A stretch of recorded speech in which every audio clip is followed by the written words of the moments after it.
June 25th, 2015. From El Cajon, California, this is episode 75 of You Can Bet on That. Hi, everybody. Welcome to You Can Bet on That, a podcast for the recreational gambler. I'm Mark Duvall, and sitting next to me is Dr. Mike. Hello. All right, let's jump right into old business. So, Last episode, we were talking about how there were thousands of winning $2 American Pharoah tickets that have not been cashed in. Real tickets. Real $2 winning tickets, yeah. We have no idea how many fraudulent tickets are out there. That's right. There's probably 10 times as many fraudulent ones. Right. But, I mean, this is according to Belmont Park, too, right? That, there are really thousands of these have not been cashed in. People are just keeping them for souvenirs, right? That's the idea. Well, we got an email from Greg. He had a great idea. Let me tell you what he did. He went out to Santa Anita, which is a racetrack here in California, probably close to where he lives, right? And he made a $2 bet on American Pharoah, because you can do that, sort of off-track betting. Usually you can bet on other tracks. Right. You go to a racetrack, you can bet almost every track will let you bet on other tracks. Yeah. So he made a $2 bet on American Pharoah, and of course American Pharoah won. So afterwards, he went up to the betting window, and he asked if he could get the money, the payout for it, and keep the ticket. Smart. Yeah. A little tight, but smart. So that the employee manually entered the ticket number, paid Greg the $3.50, paid $3.50, right? And then scanned the ticket to cancel it. And then gave the ticket back to Greg. And there was no markings on the ticket. He didn't have to draw a pen through it or anything like that. It looked exactly like it did beforehand. That makes sense because it's all computerized. Right, it's all computerized. So once it's like when you go to a sporting event and they barcode your ticket, right? Yeah. So even if you lose your ticket, somebody else picked it up, they can't use it. It's already been scanned. Right. So, I mean, this is a great situation. And I'm sure a lot of people won't hear this on the podcast and won't do it. But, I mean, this is great. And, some people could say, well, but now it's canceled. Now it's not an uncashed winning ticket. Well, a year from now, when the cash-in period is passed, how would you be able to tell if it's a ticket that hasn't been cashed in? It's not valid anymore. Mark. You just look in their eye. You can tell when they're lying. They may not know. They got it from their granddad or something, right? There you go. That's what he told me. It never cashed in, so...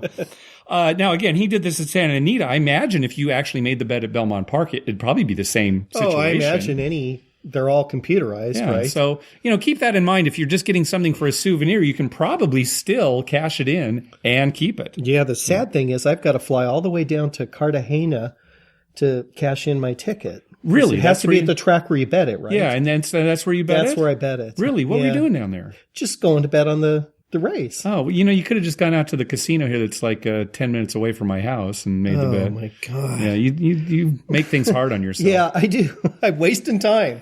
All right, something else that happened on the last show. We got a call from Adam, and he was telling us about how he went to the Horseshoe out at Council Bluffs, Iowa. And he was talking about the different games that they play out there. And we thought he said that they had 3-bet blackjack out there. And you and I were thinking, well, what's 3-bet blackjack? I looked it up. I couldn't find anything. Well, very shortly after I posted the podcast, we got many listeners responding saying, hey, idiots. He said 3-bet blackjack. Yes. 3-bet blackjack. Which we actually have talked about. We've talked about it on the show. We just didn't put it together at the time. Oh, God, neither one of us. Yeah. 3-bet blackjack is the blackjack game where you don't have to put out more money if you split or if you double. Right? And we talked about this. We don't have it at Harrah's where we always go. They don't offer it, so we don't see it very much. Maybe it was out of our mind. But yeah, back on episode 31, we actually talked about it. We just got to stop doing this podcast at 3 a.m. That's right. That's a lot. We should actually do it at a decent time. That's true. We should. My family, I'll tell you, they're completely asleep right now. All of them. Either that or they're on a walk outside. I can't remember what it was. But anyway, sorry about that, Adam. Yeah, we just misheard. If we'd thought about it for 2 seconds, we probably could have figured out what he said. And this isn't joking. I have always had a problem with 3 and free. Yeah, really. Even saying my free throw comes out free throw. I know. I had the same problem too. We were talking about the free throw shooting last week. I had to slow down every time I said it. The free throw Yeah. Yeah, for years I thought the NBA, the guy should get 3 shots. I'm like, That's right. why do they call it 3 throw? And sometimes he gets 2, and sometimes he only gets 1. Oh, and one more thing. Again, going back to this last episode, right. We were talking about the best way that we thought was to get diamond in a day at Caesar's property, get to their diamond tier level in one day. And we had suggested playing video poker. Because you can tell exactly how many points you're getting. It's not like a table game where it's, you Right. can't tell More what clear you're actually, cut. more clear cut. And we were saying that you get on video poker, you get 1 tier credit for every $10 coin in that you play. So you would have to have $50,000 coin in to get the 5,000 tier credits in one day to make diamond. You get 5,000, they give you 10,000. If you get 5,000 in one day, they automatically give you a 10,000 point bonus, and that's the 15,000 you need for diamond, right? So we were suggesting that people try to find video poker machines that had a 99% payback or better and play those, get good on the basic strategy on there, and then, your volatility wouldn't be as high, and, Right. you could go through that pretty quickly.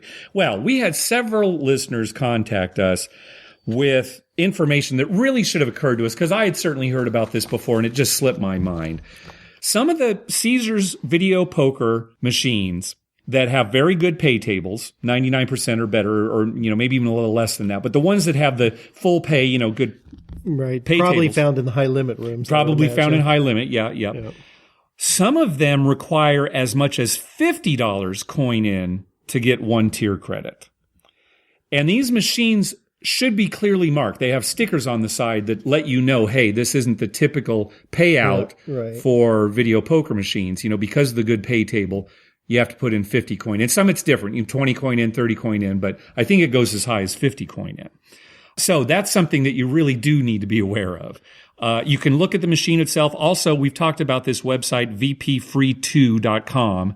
It's vpfree and the number 2.com. They keep track of all the better video poker machines at the casinos across the country. So that's something that you can reference and actually go see, hey, are these machines, do you need to put more coin in to get a tier credit? Because they do call attention to that on vpfree2.com. So that's one way to check it out too. We still think video poker is the way to go if you want to get diamond in a day. Yeah, it still I makes the most sense. Yeah, right. And related to that, listener Philip actually had a suggestion for getting diamond in 2 days if you're not able to play enough in one day to get there. If you're actually going to be at a location for 2 days, you can do it. I'm just reading his email here. He said, earning 2,500 tier credits in one day will qualify for a 5,000 credit bonus. This earns platinum status in one day. Do it twice, and you will get diamond status. So it's basically 7,500 tier credits each day, and you can make diamond. So you can split that between 2 days. He says this might be more reasonable as it involves lower bets and hopefully less volatility. So that's a good suggestion too. Diamond in 2 days, and you still have to play the exact same number of coin in, right, to get the 5,000. You just do 2,500 one day, 2,500 the next day. Yeah, that makes sense. Yep. So we've been talking a little bit about dollar blackjack and where you can find it. And the only place we know of now in Las Vegas that has it is Binion's on Thursdays from noon to midnight. And I was talking about, hey, maybe if you just want to play dollar blackjack, maybe just track down one of those blackjack machines, right? And we were speculating, well, what do you think blackjack pays? Is it 3 to 2, or what does a blackjack pay on one of these machines? So we were up at Harrah's, Southern California this last week, and I found one of those machines, and I started paging through the rules, and finally got to the page, and here's what it said. It says blackjack pays 2 for 1. So they take your dollar and give you $2. Yeah, right. 2 for 1. That's even money. Yeah. Right? 2 for 1 is the same as 1 to 1. 1 to 1. Right. It's just even money. But here they are on this machine calling blackjack out like it pays more than every other blackjack wager that you win. Right. So it's even money on every single one. So just be aware of that. If you go to one of these machines, realize that if it says 2 for 1, that's just even money. And that's not clearly printed on the machine. You had to read the rules. I had to not just read the rules, but page through the rules to finally get to that. Yeah. So we're not surprised, though. That's what we thought it would be. Was probably. I mean, it's not going to pay 3-2 unless it's got terrible other rules. So right. It's funny though that it couldn't pay 6-5 or 3-2 because it's a slot machine. So they can pay pennies. Yeah, I guess they could. Sure, that's true. You know, it can print out a voucher. It's not like the old days where coins had to come out and they didn't want to load a machine with like, you know, quarters or nickels or dimes or something, right? Yeah. Now, with a voucher, you can print it for any amount. Yeah, it is too bad they don't do that because honestly, it would be great if they had 3-2 blackjack and then just the rules weren't very good, right? You could only double down on 10 and 11. You couldn't double down after splitting or whatever. There'd still be a house edge there. And, you know, it's a machine. There'd be plenty of an edge. Yeah, it's a machine. Just have it shuffle every hand. So counters can't even take advantage of it, right? Sure. You know, but no, they just pay even money, so. Oh, we got an email from listener Matt. We were talking about bingo last week, how we're going to be doing our podcast during a bingo session at VIMP this year. One thing that we forgot to mention that he brought up, a lot of times in bingo halls, you can rent an electronic bingo tablet. Does all the work for you, basically. I think so. Have you seen these? Yeah, I played on one on a cruise ship. Oh, you did? Okay. Yeah, I played bingo on a cruise ship. Oh. And I got the electronic one, so I didn't have to think. Okay, good. Now, let me ask you. So you pay like a little bit more, right, to rent it? Yeah, it wasn't, well, on the cruise ship, it wasn't much more. Okay. It was like $1 or $2 more. All right. Now, the way that I understand that it works, it's not like automatically entering the numbers for you. You enter the number yourself, right? Right. Okay, so when the numbers... It just searches through your cards. And marks everything. Right. Okay, so it's not like it's got a radio contact with the ball caller who types it in somewhere. Yeah, so you actually type it in. So there is some work you have to do. There is some work, but you just hold it. I believe that's how it was. Now, it's been a while. But I do remember that the price of the bingo package, like you bought a package of so many cards, was a certain price, and the electronic one was like just a few bucks more, maybe a couple bucks more. And you got the electronic thing and you just sat there with it. And I think I remember typing in like, B, 0 or whatever. B0? B1 or whatever. I don't know. But maybe not. Now that, I'm not 100% certain of that. You may not have to do anything. Maybe not. I mean, maybe there are some where you don't have to do anything. It might have been linked up to some kind of board. I don't even think bingo players would like doing nothing. Yeah. At least when you're, typing in the number, it's something to do. Yeah. All you'd have is BINGO and then just the, 0 through 9, right? And you just hit B and then 5-4 or whatever, whatever. B54. Have you ever played bingo before? Bingo. Now, how does that go? Anyway, I wouldn't be surprised if you asked somebody or tied it in there, but I would think if I were a player, I'd want to at least do something, not just sit there and watch a screen. So I think, typing in the numbers is something you need to do. Sometimes it's nice not to do anything. I mean, you could have a cocktail. On the cruise ship, you're just sitting there, you're having a drink, hoping that you win bingo. Yeah. Right? Well, and the nice thing too about these tablets is you can buy a lot more cards. Right. Because, more than you could handle on your own manually doing it. Sure. Yeah. You're still going to get beat by some old lady with $100. Oh, yeah. Yeah, I mean, she's faster than any computer could be. Experience. It's experience. Yeah. Another thing in Matt's email, he was talking about playing blackjack in North Dakota. Now, he was saying that in Fargo, North Dakota, and I was doing a little research on there. I think it's anywhere in North Dakota, but he has played this in Fargo, North Dakota. They have what is called charitable gambling at some of the bars and restaurants. And all the proceeds from this charitable gambling go to a charity of some sort. And you can play blackjack. There's a minimum $1 blackjack and a maximum of 25. So that's how they kind of deal with, dealing with counters, right? It's not worth a counter to if they can only bet a max of 25. But $1 to $25. He said that all the blackjack tables pay 3-2, or at least that's the way they were last time he was there. It's been like over a year. But he was saying if you want to play cheap, that's a great way to go. Right. So way to go, North Dakota. So you keep your winnings, but all the profit, all the losings that the restaurant would make or whatever go to the charity. Or at least maybe partial. Yeah. Maybe they pay for the cost of. What if they have a bad day and they don't win any money? Well, I mean, that's a good point. That's bound to happen. Right. So I imagine that's going to happen every once in a while. Of course, at 1 to 25, you're probably not going to get burned too. Probably not. And maybe they have like a cap. where if it's getting too bad, they just close down and do it again. I mean, eventually, it'll catch up. But yeah, it that's is a good point. way. Maybe the state of California should start that. Yeah, I know. Instead of charities, it'll just go to the state of California, and they can lower the gas tax down to a mere $20 a gallon. All right, this is an apolitical podcast. All right. One other thing that Matt mentioned, this is good information too. When you've got a Total Rewards account, you accrue these reward credits that you can use like money at the casino, right? You can use it for rooms and restaurants and the gift shop and all sorts of things. Now, you get these reward credits when you play, and those reward credits are good for the 6 months after the last time you've played at the casino. So every time you play at the casino, whatever reward credits you have are good for an additional 6 months. Right. So as long as you go to the casino at least once every 6 months, you don't lose any of these reward credits. Well, and use your reward credits. Oh, no. Even if you just go, you still keep the casino for 6 months. Even if you just go, we have to play. But, play like just one hand of blackjack, that's enough to give you another 6 months. So as long as you go back and play at least once every 6 months, you keep these reward credits. Right. Well, Matt found out the hard way that the expiration date on your reward credits actually it expires on 12:01 a.m. of that expiration date. So if you go online and it's not good for the whole day. Basically. Right. If you go on and you look, oh, my reward credits expire on July 15th. Great. I'll go to the casino on July 15th and play a little bit. No, you've missed it. Yeah. Right? 12:01 a.m. July 15th is when they expire. Huh. So you need to go the day before to play or to at least use your reward credit. So that's lame. It is lame. It's lame. He actually called Total Rewards to say, I showed up on that day, and they did give him some percentage back, but he did lose some of it. Yeah. Lame. Just pick a day and make it good for that whole day. I know. Because that could be kind of confusing. Now, I don't think too many people fall into that category.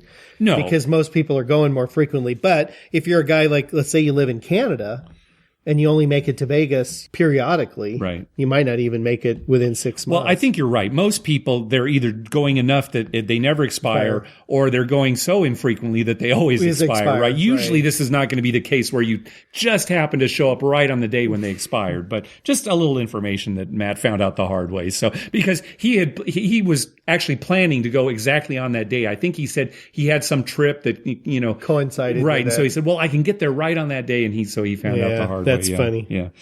Speaking of the Dakotas, which we don't talk about too much on the show. No. South Dakota, there's a city in South Dakota called Deadwood. It's in the western part of the state. It's close to Wyoming there in the western part of the state. Okay. Little town, has a bunch of casinos. It's got like between 15 and 20 casinos. Really? Small town, only 1,200 people live in the town, but it's, kind of building itself up as this casino town. So it's like in Nevada. It's like the Elko of...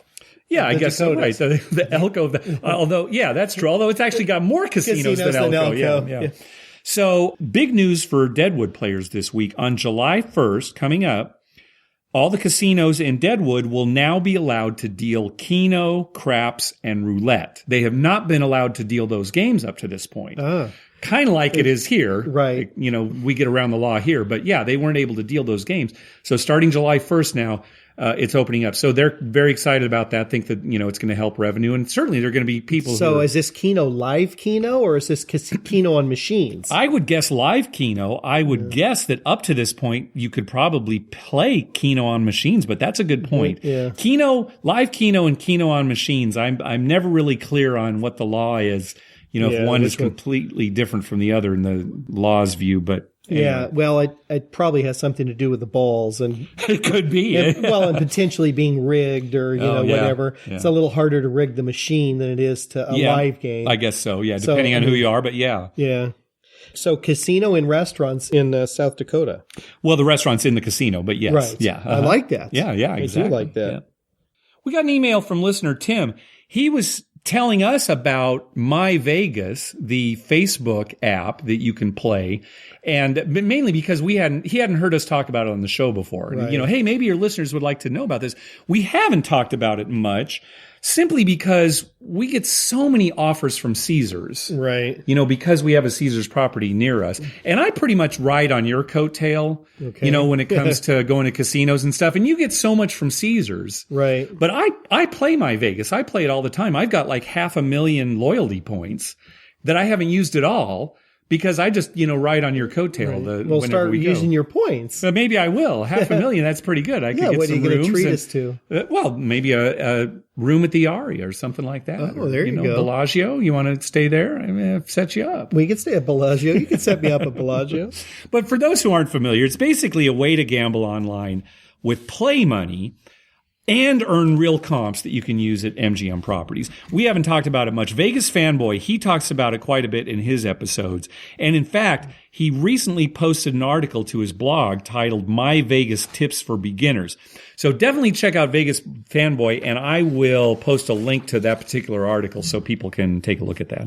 It's a good thing for a casino, really, if you think about it, because they attract people who obviously like to play casino games, right? They're playing in their spare time at home, sitting on the couch watching TV, playing the slot or something, earning points that they'll use later to come and lose real money in their casino. Yeah, exactly. It's smart. Now, some of the deals that My Vegas has offered, well, they've gotten worse. When it was first released, some of these deals were fantastic. Right, sure. And so the deals aren't quite as good now. And almost every deal requires that you're staying at a MGM property when you use it. Okay. So if you've earned like some free play, you can't cash that in unless you're staying at an MGM property. You have to make a reservation. Like that. That's pretty standard on most. Oh, sure. Yeah, most it is the way it is now. I know Caesars is the same. Yeah. Hey, thanks to everyone who's been clicking through our Amazon link. Remember, when you're going to buy something through Amazon, go to our page first, youcanbetonthat.com, and click through our Amazon link at the top of the page. I can't get through this. I read this every 2 weeks. I read this. You're going to yawn in the middle. It's 3 a.m. You need a nap. That way, when you make a purchase, we get a little kickback that helps cover the costs of hosting the show, and it doesn't cost you a thing. You'll pay the same price just like normal. All right. So this would be a good point to talk about how we don't stage any of this. No, we've got show notes. We have some notes that we follow. And that last part, obviously, I read, Right. But we don't rehearse any of this or practice any of this or put really that much effort into it. You put some effort into making the notes. I get it organized, Yeah, but we don't really go over what we're going to talk. And that's why we make some errors. Yeah, no kidding, yeah. Because we're just off the cuff at 3 a.m. doing this. And, it happens all the time. When I edit the show the next day, I listen to it and I catch all sorts of things. Right. Like on the last episode, we were talking about the poker tournament we were in, and we said, oh yeah, you can pay for another buy-in for the first hour. Yeah, you can buy another buy-in. Well, they're not buy-ins, they're rebuys. It's not a rebuy. It's not a buy into the tournament again. It's just a rebuy for more chips. That's a small point. I'm sure everybody knew what we were talking about. Right. But we kept saying, buy-in, and it should have been rebuy. So anyway, that explains a lot of what goes on here. Yeah, and explains a lot of the mistakes that we make on the, sometimes we'll say it, neither one of us will catch it. Something completely wrong. We listen to it later and we're appalled and we think about it. But, when we're doing it, we're just talking off our seat of our pants, so to speak. All right. So this last week, listener Matt tweeted the following. He was at the Grand Victoria Casino in Elgin. Here's what he tweeted. $20 blackjack tables paying 6 to 5 full. $25 blackjack tables paying 3 to 2 empty. Math teachers everywhere are weeping. That was a great tweet. Yeah. So everybody's playing at the $20 table where it's 6 to 5. Nobody's playing at the $25 table, $5 more where it's 3 to 2. They're saving $5 every hand, Mark. You invest that in a good mutual fund? Uh-huh. I mean, math teachers shouldn't be weeping. They should be saluting these brilliant geniuses playing 6 to 5. Very good. Now, I'm glad you brought this up because once again, you're completely wrong. Now, Matt actually followed up with an email. Let me read to you what he wrote. I got to thinking about the actual disadvantage between the tables. Assuming the same rules, except for the payout on blackjack, and the player playing perfect basic strategy, what would be the best way to figure the math? Should one take a bankroll of, say, $500 and figure out how long that bankroll would last on each table? Maybe there is a better way to describe to the non-gambler how much of a disadvantage these two tables represent. I believe when one describes percentages, most people don't get how a few percentage points can kill you at gambling. So that's true. That's very true. Right. So here's what I decided to do. I figured I'm going to, kind of go through the math and figure it out and try to. You're going to make a way to explain it to a non-gambler. Yeah. How poor 6 to 5 is. Yeah. Right. Basically. Right. So here's what I did. I went to the Wizard of Odds Blackjack House Edge calculator, and I set up the rules, pretty standard rules that you'd find in a casino, like, hit on soft 17, double down on anything, double after splits. I picked some rules generous that are rules. fairly generous rules, but I mean common rules that you would find in a casino. And I compared 3 to 2 to 6 to 5 using, a $20 base and a $25 base, right? Okay. So here's what I came up with. And hopefully this, kind of makes it clear without getting into the math. If you're playing $20 a hand at a 6 to 5 table, playing basic strategy, you'll lose just over 40 cents per hand in the long run. Okay? All right. So for every hand that you've played $20 at a 6 to 5 table, you're going to lose 40 cents. All right. All right? You're good with that? I'm good. Okay. If instead you play $25 at a 3 to 2 table, you'll lose just over 16 cents per hand. Okay. Okay. How does that sound? Sounds better. It sounds better, right? I mean, that should be clear. Per hand, even though you're betting more, you're losing less per hand. Okay. 16 cents at the $25 3 to 2 table, 40 cents at the $20 6 to 5 table. About 2.5 times better to play the $25 table. And then John Q. Public's going to ask you, well, how do they pay that out, the 84 cents that I win? Right, yeah, that's what they're thinking is, well, how can I lose 40 cents if I'm betting $20? Yeah, how do I lose 16? All right, I can't help beyond that. All right, we're talking about the long run. So, calculate how many hands you're going to play during an hour, and that's going to be your loss over the long run. That's your expected, That's your EV. Yeah, right. Basically, right. Now, the funny thing is when you talk to most people, they have a hard time in their brain working around the fact that I'll lose 16 cents a hand. Yeah. Sure. Right? I mean, that's the real crux of it, right? Oh, yeah, I understand. And it's a hard thing for most people to wrap around their head, but they do understand putting $20 out versus 25, yes, right? And they think, oh, that's more. I don't want to play that high a game. Yeah. And so they think it's worse because they're putting more money out. I think what it comes down to is if you were to say, like in Matt's example, right, where he's saying, oh, if you took $500 to each table, how would you do at each table? Well, you could probably figure that out, but then you're still going to get into some statistics like, well, 45% of the time you'll lose all your money in an hour. And, you'll still be dealing with too many numbers. I still think this is the simplest way, even though you're right. There are a lot of people who are thinking, well, what do you mean I'm going to lose 40 cents per hand? I can't lose 40 cents on a single hand. Right. No matter, unless I bet 40 cents, right? Right. So, yeah. Well, the funny thing is, this will kind of drive our point home. I always joke with Mark on craps. I tell him that the second roll after the come out is usually a craps. Or it's usually a horn number. It's usually a horn number. Yeah, it's usually a horn number. And and then when it does come up, I say, see? Yeah. And every time I tell him, and he said, yeah, every time. So the other night we're at the casino, and just for giggles, we started keeping track. You decided to keep track, yeah. Started keeping track. At one point, it had come up 10 times out of the last 13 or something. It was ridiculous. It was ridiculous. Yeah, it should come out 1 in every 6 rolls. Just like 7. It should come out 1 in 6. Yeah, it was came out 10 out of 13. And I'm pointing to him, see what I'm telling you? And then I pointed to you and said, well, then bet it. Yeah. Because you're always complaining about how you I wouldn't bet it because I know it's not right. And yet you'd bet it on the come out roll. Right. You'll still do that. Well, I know it's not right. It's just what I believe. Oh, okay. That makes sense. So I think it's all clear now. Well, hey, we've got a story from the casino involving you. Let's talk about real quick first about card craps in California. Now, I know we've talked about this before, but we get new listeners who maybe haven't gone and listened to all our episodes. People are always asking about that. Yeah, right. So in California, all table games have to be card-based by law. So you can't have a roulette wheel with a ball going around that drops in, and that's how you determine the winning number in roulette. You can't have craps where you just roll the dice, and whatever's on the dice, that's the roll. It's because we're in California, the craziest state in the union. We should move to South Dakota. Yeah, exactly. They're a little more or North with Dakota. It. Either or North Dakota. Dakotas. All right, so what a lot of the casinos have done is they've gotten clever about how they can use cards to mimic the rolls of the dice in a craps game. And so they have card-based craps.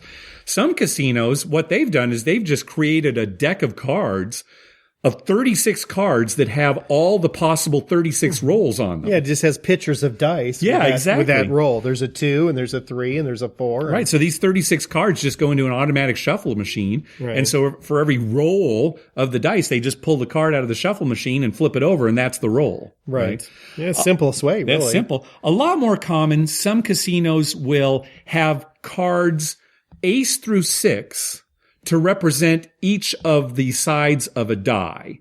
So, 1, 2, 3, 4, 5, 6 on the side of the die, and then you've got ace, 2, 3, 4, 5, 6 cards to kind of represent the dice. And so maybe what they'll do is they'll have like 2 shuffle machines, a red deck and a green deck. Each deck, again, only has ace through 6, and they take 1 card out of each shuffle machine and bring them together, and that's the roll of the dice. Right? Yeah. Or like they have at Southern California, where they actually roll the dice and the numbers on the dice get, if you will, transcribed to the cards. Right. And then they flip over the corresponding cards, and that's your roll. Right. So that's what we have at Harrah's Southern California. So what you do at this, and this is where we play all the time, you roll a red die and a green die.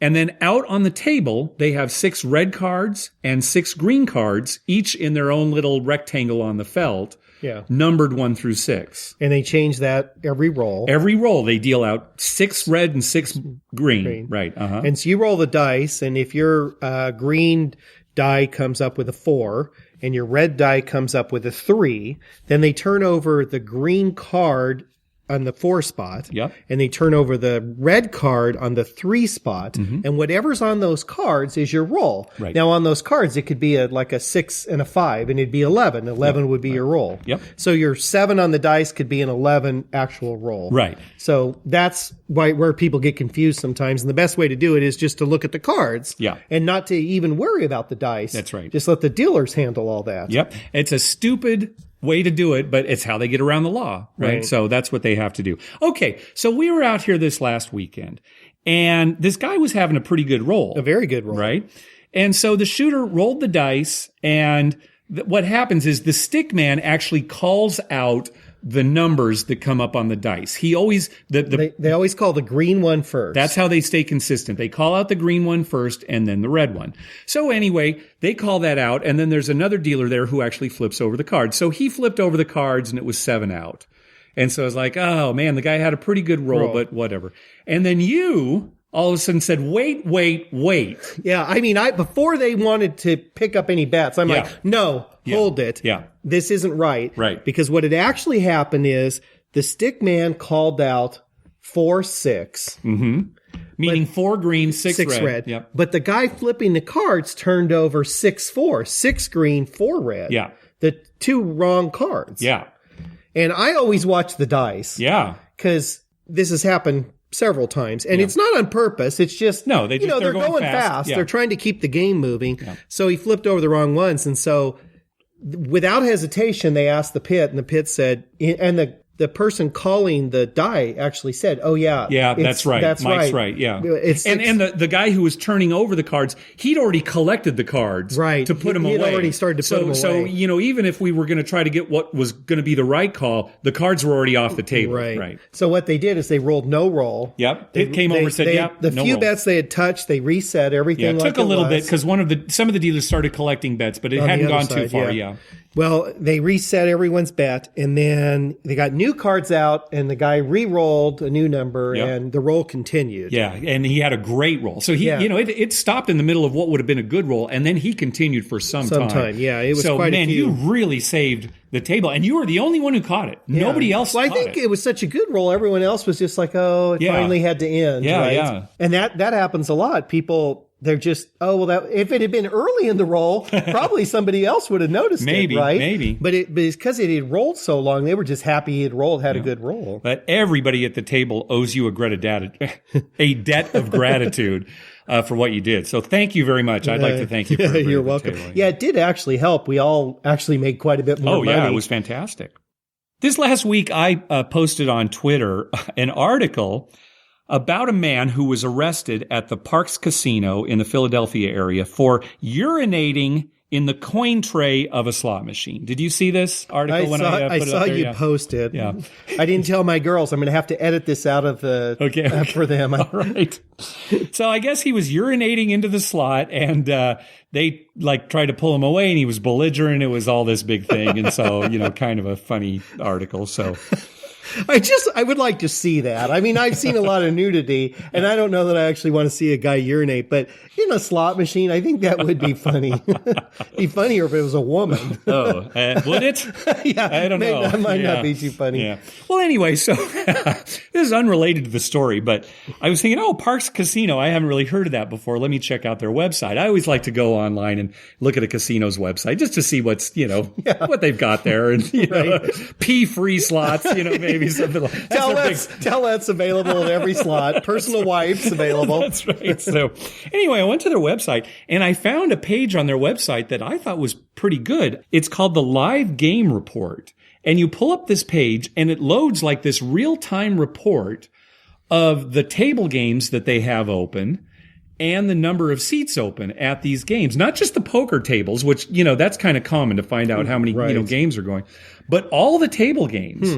It's basically organized by game and minimum. So you could go down and it would say, okay, $15 blackjack games. There are 30 seats available right now, that kind of thing. Right. And I thought, hey, this is great. If you're thinking, I want to head out there, but if the minimums are too high, I don't want to go. Yeah. Cause some nights they do change. If it's a busy night, you might have higher minimums. Yeah. So you'd like to know that before you got there, maybe. Yeah. Now it was funny because they did have the poker tables there too, but it didn't say how many seats were open. I thought that was kind of strange. It just said what games they were spreading. That's the one you'd want to know how many seats because people tend to stay at it. Yeah, right. Blackjack, if there weren't any seats open at your $10 table, well, somebody will bust up. Yeah. Yeah. The number of seats open isn't as big a deal as what games are being offered right now if I go down there. What I envision eventually is there just being an app on your phone where, you're in Vegas and it's like, hey, we shouldn't be talking about this.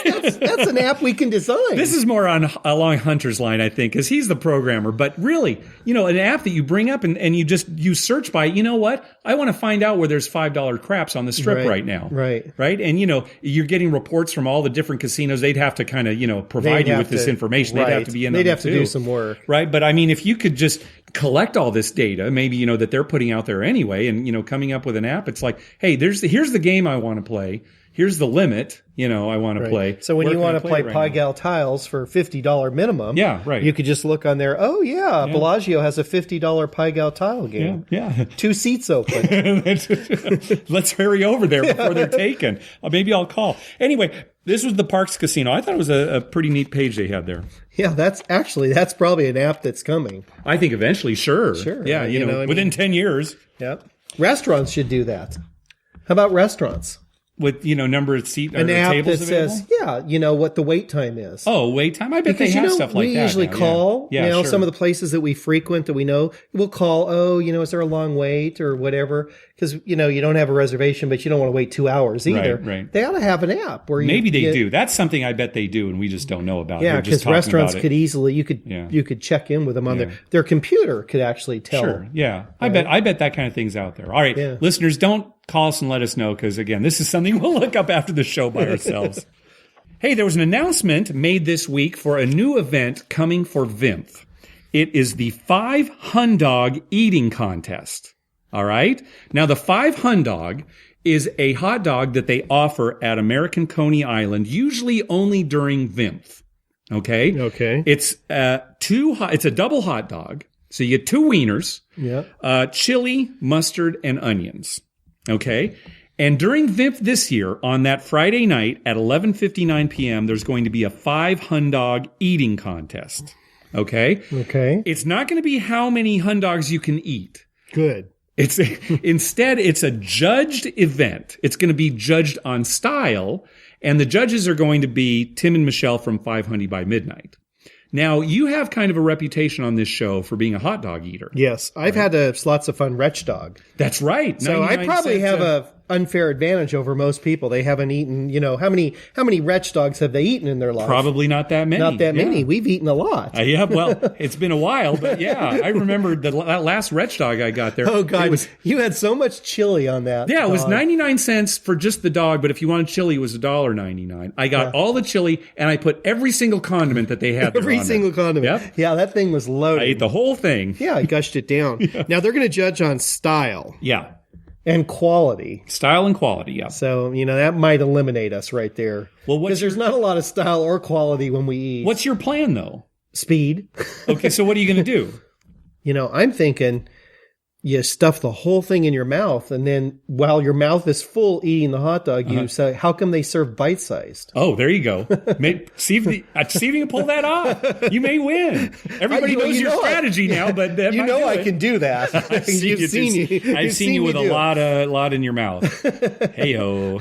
All right. Well, anyway, we hope we're going to see everybody at VIMP. This event's going to be on that Friday night, the 16th of October. We're going to be doing our show on the 18th at 2 p.m. And, of course, 500 by Midnight and Vegas Gang, they're going to be doing their shows at the main event on that Saturday, October 17th. So we hope we see everybody at VIMP. All right, let's go on to our voicemail hotline. Remember, call our voicemail hotline at 951-292-4377. That's 9512-WAGERS. 9512-WAGERS. And maybe we'll play your call on the show. First off, it's Ben. Hi, guys. This is Ben from Minneapolis. Love the show. Keep up the good work. I'm going to ask you a little bit of a confusing question, so if I misspeak, my apologies. I would consider myself sort of an advanced beginner craps player, and I've been in this situation a couple times where I make a few combats, point is up, things are going pretty well with the roll, and let's say that the shooter throws 2 or 3 eights in a row and the point is 4. If I was placing the eights, it's easy for me to sort of press the bet, get a little bit of more money on there, and kind of ride that hot eight, so to speak. Obviously, statistically, there's no such thing as a hot eight, and I understand that, and so on and so forth. But how do I do that if I had placed a comeback with full odds on the eight? And the reason I ask is because what I've seen dealers do when I ask is they'll sort of increase my comeback for me. They'll take me from a $10 comeback to a $15 comeback and then put more odds on it. The problem with that is that my understanding is that a lot of the value from the comeback comes from the come-out roll, from that first roll where you've got a situation where you can win on the 7 or 11. So, all of that wrapped up, what's the best way for a come-bet player to press their bet on a hot roll or on a hot number? Thanks so much. Keep up the good work. Hopefully this makes a little bit of sense, and I look forward to your answer. Take care. Good. Well, I'm glad that Ben pointed out, that the power of the comeback is that first roll, right, where you have the advantage on the 7-11. Right. So I'm glad he's saying that. But let's kind of set the stage so that everybody knows what we're talking about. So Ben's in a situation where he's making comebacks and a number is repeating. And let's say he's got a comeback out there every time this number is repeating. So he is what they call off and on. Right. Right. Basically, he's just getting paid his winnings and he's off and on. They don't have to, move any chips. Right. So he's saying, okay, what if I want to increase that bet when it comes up? Okay. The way that the dealer was doing it for him, where he is increasing the comeback in the odds, that's fine. As long as you're at a casino where you're taking 5 times odds or more. Because it's basically a put bet. It is a put bet. You're adding to your comeback that's already on a number. That's a put bet. Right. And it only makes sense when it's 5 times or more odds. Right. What about doing this? And this is what I know you've done this, and I like to do this. When you've reached a point in the roll where you're ahead for that roll. Mm-hmm. Let's say you've decided you're only going to have a pass line bet with odds and 2 come bets. Okay. And let's say you've gone up on, say, an 8 and a 6, and, they've repeated in such a way that you have won 3 bets. Okay. So you're ahead for the roll. Yep. Uh-huh. Now, one of your bets comes down, and you're going to go back up. Let's say you were betting a $10 flat bet. Why not go to a $15 come bet? Sure, and I do that all the time. Yeah, it's a way to do it. And don't go to a 20. Don't double it. Right. Just go to 15 go Right. 1.5 times, Yep. go up on that number, take full odds. Right. I like that. But the problem is if you go back through the come, you don't know what number's going to come up next. Right. Right. And in the example that Ben's talking about, he wants to know how to can take he advantage press of that on a hot specific number that he wants to go to. So Well, although, he answered his own question when he said there is no such thing as a hot 8. no, but I understand what you're saying. We all want to, press bets when, Right. a number keeps repeating, right? That's part of the fun of playing, right? Right. So, yeah, I like the way that you're suggesting. It's just that you may go up on a number that hasn't come up yet. Suddenly you're Right. up on a 10, right? Right. It's But then the next hot number could be 10, right? Sure, There could be 3 10s in a row. Just like, when you've made 4 8s and the guy next to you says, "Oh, I don't have an 8, but if I get on it now, it'll never come up." And he's right. Because, He is as right, soon as yeah. he gets on it, it never comes up. But getting back to Ben's question, as long as you're taking at least 5 times odds, that is a good way to go, is to just let the dealer increase your come bet, which is technically a put bet. When you increase a come bet that's already on a number, it's a put bet. If, however, you're not taking 5 times odds or more, it's less than that. Or if you're in Atlantic City, Where they don't allow put bets, that's important too. So if in either of those cases, if again, you're taking less than 5 times odds, or you're not allowed to make put bets because you're in Atlantic City, instead of increasing the come bet, just make a place bet. Exactly. Let your come bet come down. Or keep it up there, right? Yeah. Because the come bet won't come down if you've already got money in the come. Right. Well, and you're off and on. Let's say you're not off and on. Let's say that 8's been hot. Well, You've no. already got 2 See, if you're numbers. not off and on, then Ben doesn't really have a question here. If he's coming down off the 8, Right. well, then If of you're- course he's going to place it. Right. He's talking about a situation where he's off and on. Well, then you'll never come down if you're keeping it up. That's fine. But if you're off and on, you can still make a place bet. Add to the and money. you're saying make a come bet and a place bet. Yeah, so leave There your you go. come bet up there Right. and make a place bet, Take which your- you can do. You don't see people doing it very often. Take your winnings and just place that number. Right. So again, you're in Atlantic City, you can't make a put bet, just make a place bet. Yeah, or right. if it's only double odds at the casino where you're playing, no, you don't want to have them increase your come bet. It's better to make a place bet. Yeah, there you go. Yeah. Yeah, I see what you're saying. Yeah. You're going to make a place and a come bet. Right, exactly, which is allowed. And, it's funny because we didn't talk about this last week when we were answering that question about what should I do if a 7 comes up on the come out roll and all my come bets come down? Should I replace them? right. Something we didn't mention, you can't do it in Atlantic City. No, there's no put bet. There's no put bet. So it's Right. it's a moot point there. So in Right. Atlantic City, you'd have to They do come down. replace them with place bets afterwards. Right. So, yeah. All right, let's hear from Chris.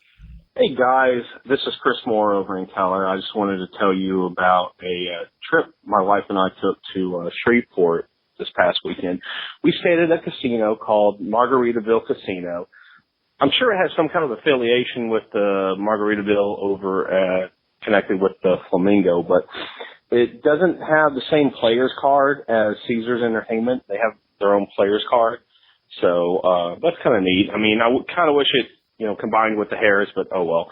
Yeah, they are related. So it's this Margaritaville kind of restaurant chain. And the casinos are kind of part of that whole corporate, restaurant chain. So they are related.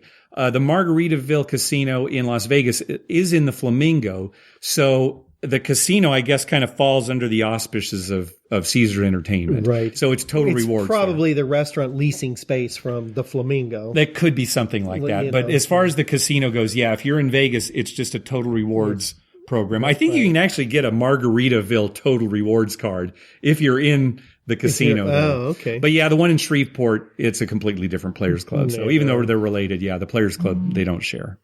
So we gambled there one time. Didn't gamble a lot, but I mean, we gambled a little bit. And now every month they send us a mailer with 2 free nights, $50 free play, and 2 free buffets. So we kept getting it. And so we're like, you know what? I told my wife, I said, let's go. So we went. And it was just a great weekend. We went down there. The room was great. Just, nice bedroom, walk-in shower. I mean, everything's nice. I think the casino is a couple of years old. So as far as gameplay goes, the thing I loved is I'm sort of a low roller. No matter how crowded they were, they always had a craps table that had a $5 minimum. They had most of the tables would be a $10 minimum, but they always had one table that was a $5 minimum. I thought that was just great. And on a couple of the tables, they always had 100 times odds.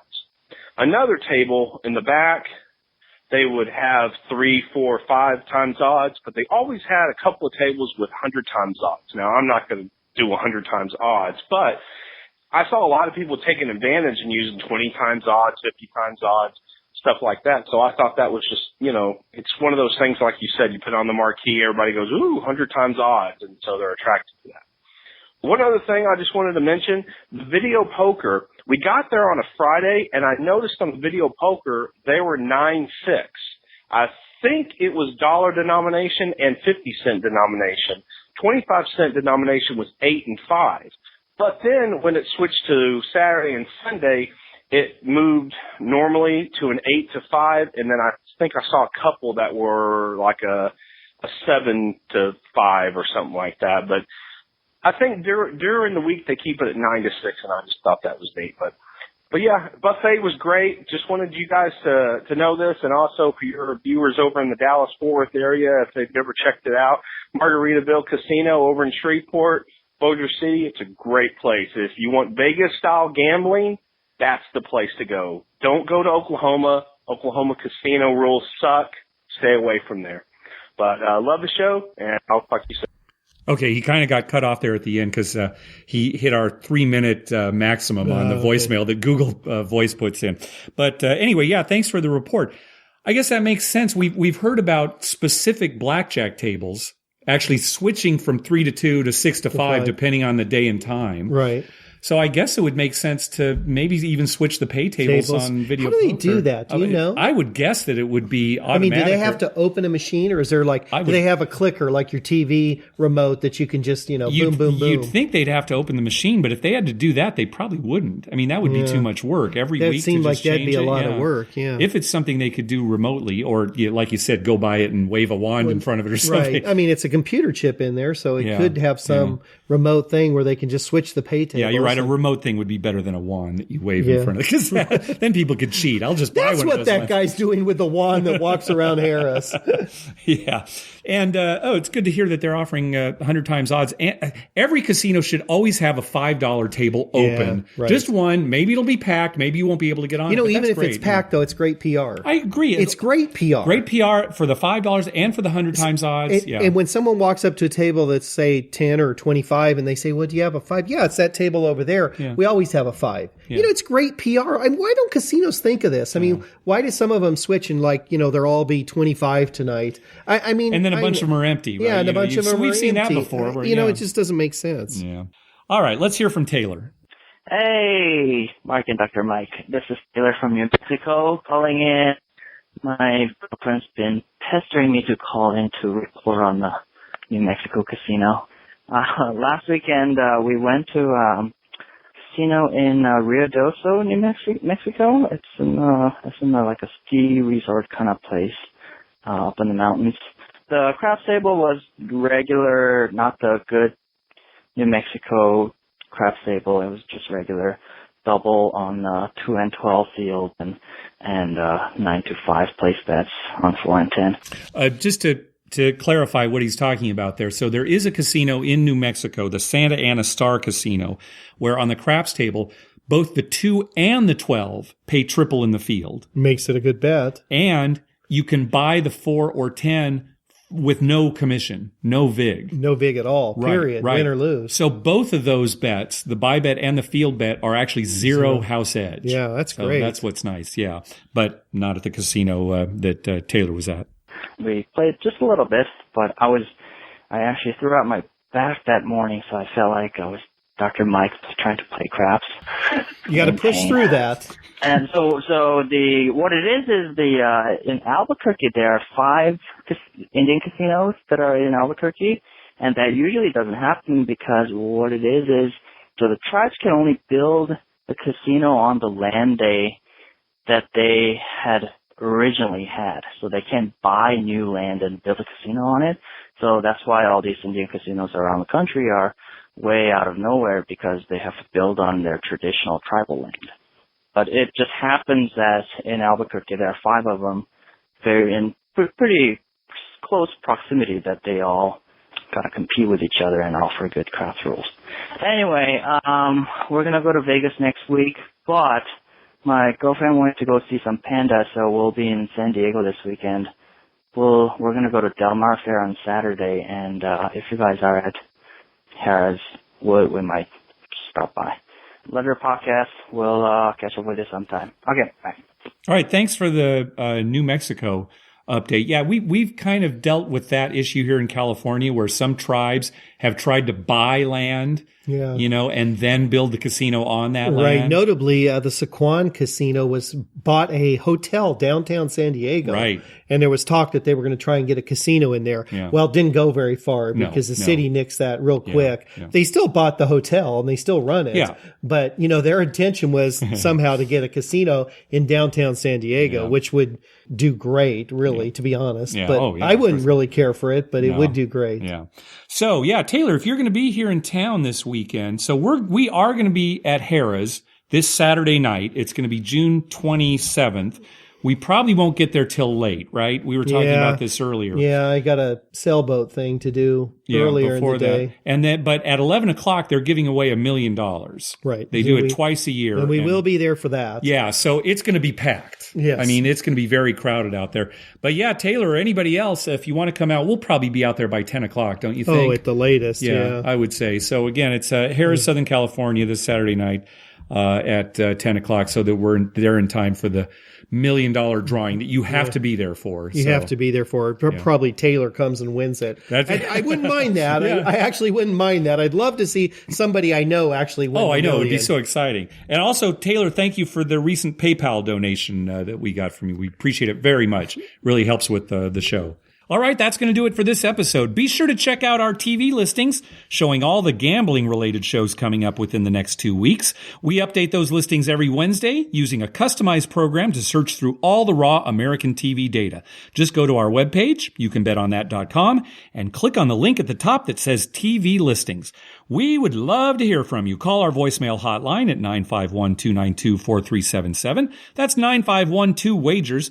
Or you can email us at youcanbetonThat@gmail.com. Also, follow us on Twitter at YouCanBetOnThat. We always tweet when we're in a casino or on our way to a casino, and we'd love to meet up with you. Like us on Facebook at facebook.com/YouCanBetOnThat. And finally, head on over to iTunes and write a review on us. When you do, it helps us get new listeners. What do you have to say, Dr. Mike? Well, I don't know. I'm kind of stunned. It's late. Yeah. I don't really know what I want to say. We're going to Comic-Con next week. Yeah, we are going to go to Comic-Con. In 2 weeks, yeah. In 2 weeks, right. So that might cut into our casino time a little bit. It will. It probably will. You just got your tickets. I've had mine for a while, but you're such a big shot. The casino just gave you your tickets. Gave me some tickets to go to a Comic-Con. Yeah. But, Comic-Con's coming up. Let's just review important things in San Diego. Okay. Comic-Con. Sure, huge. Padres still kind of quasi-suck. Oh, God. They're up and down. Yep. But maybe getting better. I don't know.